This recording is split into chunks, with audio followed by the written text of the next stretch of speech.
Hello, my name is Matthew Godfrey. I'm the president of CSource, and I've been asked to put together a video to talk about the tourism impact dashboard that really displays the effect that the coronavirus has had on tourism in the state.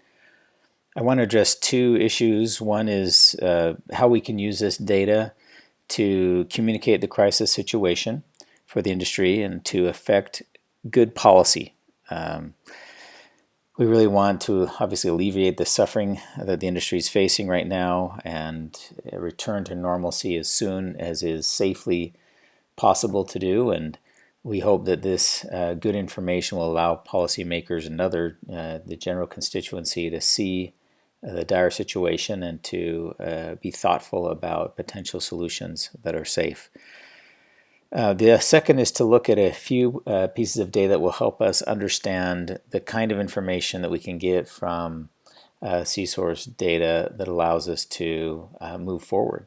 And this will just give us a quick taste of that, and then in the next video that will come this following week, we're going to talk about what things can be done now to prepare for the rebirth of tourism when the time comes when we're allowed to get back out and get back to some level of travel.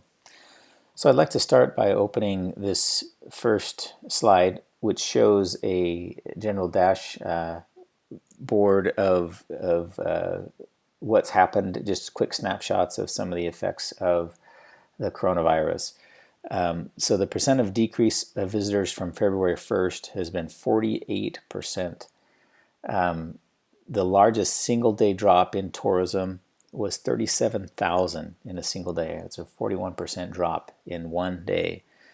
As we go down, we can see that the largest drop in a single zip code from February to March was over 1,800 visitors, and the estimated decrease in spending over this time is nearly $200 million. So this is a slide that can be printed out very easily and shared with people to give them just a quick snapshot of what's happening within the state today. As we now want to go to look at our daily change numbers, which are going to be down here,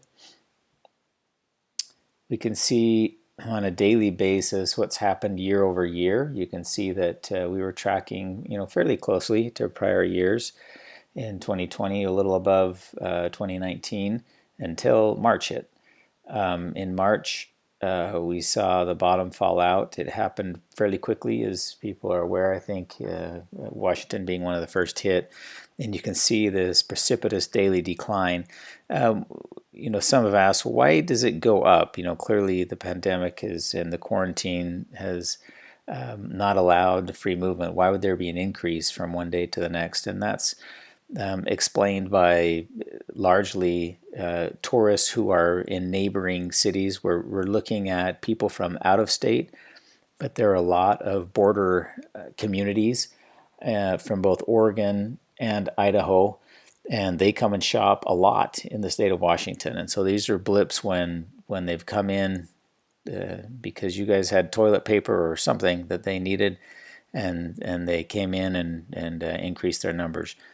As we look at the weekly data, those small blips smooth out, and you can see on a weekly level there is a continuous decline in the number of tourists, and that trend is sure to continue for the next while. So these charts again can be shared very easily just by downloading and printing it out as a PDF or a PowerPoint or an image file.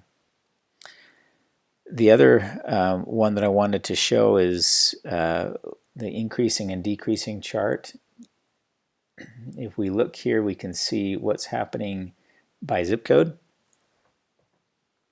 And we'll see that I'm going to sort it according to the greatest losses. So it's almost sorted that way. But we can sort any of these columns just by clicking on it. And it will pull up a decrease. You can have the smallest number on the top or the largest numbers on the top. I want to see where we've seen the greatest losses. And so this is right now comparing all of these dates, and so it picks the furthest date back and compares March 2020 to February 2018. I think it'll actually be more interesting to see just what's happened from February to March.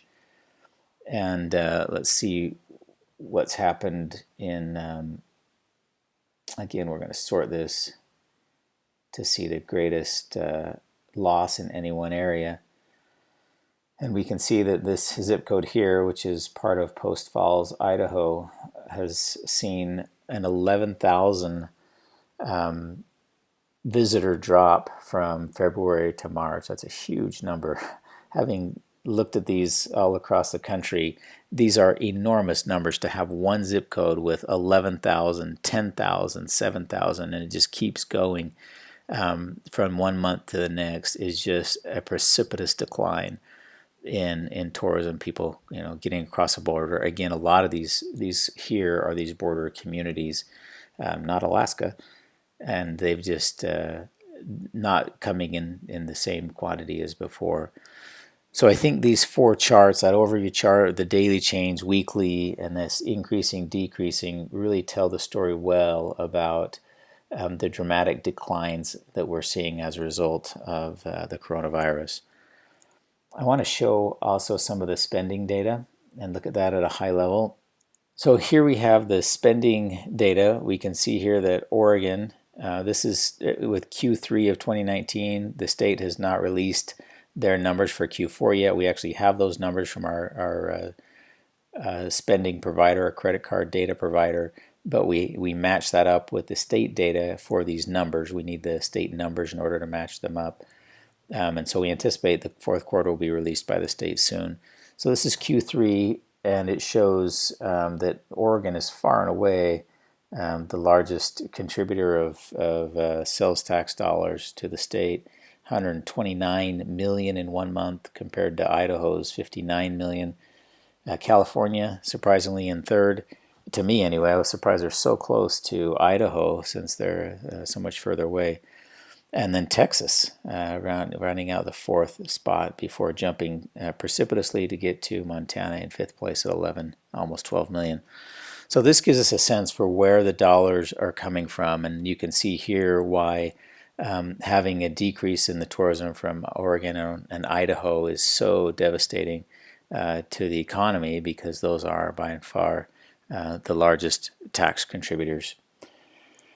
Let's look at another spending chart here. I call it the Dr. Seuss chart because that's what it looks like to me. But it has great data, especially for some people. Some people are really gifted to be able to look at this and really pick out some of the nuances that they're able to see some data anomalies in this that help them. Again, we're just looking at out-of-state residents. I can click in-state, and I'm going to have a huge number of the dollars that are spent by the residents of Washington. It drowns out everything else, so it really doesn't make sense to use that button there, but it is available. Again, it's going to show the same order generally. It does vary a little bit depending on the first months is how this chart is lined up. But as you look at this, what we're looking for is to see where are the opportunities. And as I looked at it, the first one that jumped out at me is this line here. As you look at New York, I just clicked on it and then it isolates that particular line for us. But we can see that in May of 2018, all through 2018, very little economic activity in the state of Washington. And then all of a sudden, come December, January, they spent a lot of money in the state. And then it went quiet again for a couple months in February and March. And then in April again, increased their spending significantly. Again, went down for a couple months and then ramped back up in July of 2019. And, ramped down, but not to the same levels as we were seeing before. And so they've really started to come alive. And this is something that I would dive into. And on the full dashboards that you'll have as DMOs or even the state, we'll have the data that we can look at those months and the people from New York to understand where they were coming from and what they were coming to see. Those are going to be opportunities for the communities that are seeing these people from New York. There's obviously opportunities to get more of those travelers to come into town. They've experienced it, and if we understand the demographics of these people, the points of interest they came to see, and the geographic areas from which they came, we're going to be in a very good position to recruit them back and to find people who have similar likes and interests to them, to recruit them to come to the community as well. There are other kind of opportunities in here. If you spend time and want to look through the data, you'll be able to see other kind of interesting things that happen with the ebbing and flowing. The other interesting thing about New York is it's counter-cyclical. You can see when the bigger players are decreasing, is at least in the case of January with New York, is when they were increasing. And we want to look for those opportunities, the shoulder and off seasons, to be recruiting people in times when we need them most.